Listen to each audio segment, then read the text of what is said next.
ஆண்டவர் யோசுவாவை பார்த்து சொன்னார், நீ உயிரோடு இருக்கும் நாளெல்லாம் ஒருவனும் உனக்கு முன்பாக எதிர்த்து நிற்பதில்லை.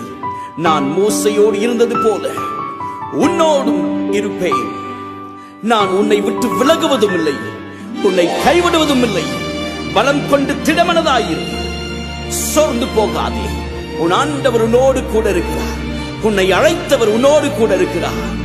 As I was with Moses, I will be with you. Do not be worried.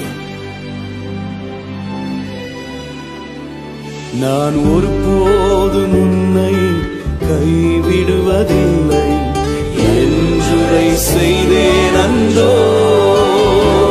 நான் ஒருபோதும் உன்னை கைவிடுவதில்லை என்றுரை செய்தேன் அன்றோ.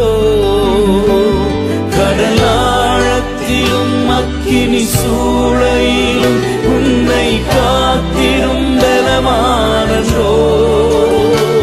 விஷ சர்ப்பங்களோ சிங்க கூட்டங்களோ பயம் வேண்டாமும் அருளில் என்றுரை செய்தவரை ஆராதிப்போம்.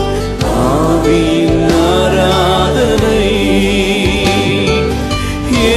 அருமையான நண்பரே, எங்கே போவது என்ன செய்வது என்று வழி தெரியாமல் திக்கற்ற நிலைமையிலே ஆகாரை போல வனாந்திரத்திலே அலைந்து கொண்டிருக்கிறீர்களோ, ஆண்டவர் சொல்கிறார் உங்களை பார்த்து, நான் உலகத்தின் முடிவு பரியந்தம் உங்களோடு கூட இருப்பேன்.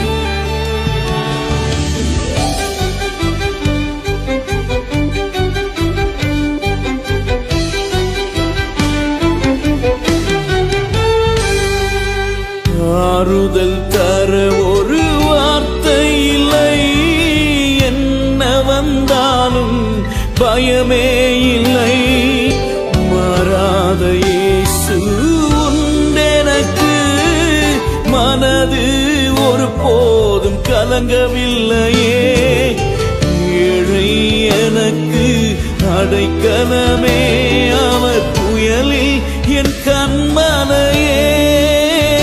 உன் தேவனாயிருக்கிற கர்த்தராகிய நான் உன் வலதுகையை பிடித்து பயப்படாதே, நான் உனக்கு துணை நிற்கிறேன் என்று சொல்லுகிறார். யாக்கோப் என்னும் சிறு பூச்சியே, இஸ்ரவேலின் சிறு கூட்டமே, பயப்படாதே, நான் உனக்கு துணை நிற்கிறேன் என்று சேனைகளின் கர்த்தர் சொல்லுகிறார். அவர் நெறிந்த நாணலை முறியாமலும் மங்கி எரிகின்றதான திரியை அணையாமலும் இருக்கிற தெய்வம். அவர் உன்னோடு கூட இருக்கிறார். உன் வாழ்க்கையில் அற்புதம் நிச்சயம். Receive your miracle. சோர்ந்து போகாதீர்கள், அப்பா உங்களோடு கூட இருக்கிறார். நிந்தைகள் உன்னை சூழ்கின்றதோ, தம் கரங்கள் என்றும் உயர்ந்திடுமே. நல்வசனத்தின் வல்லமையாய் வல்லவரின் சமூகம் நிறைந்திடுமே. எலியாவின் தேவன் எங்கே என்ற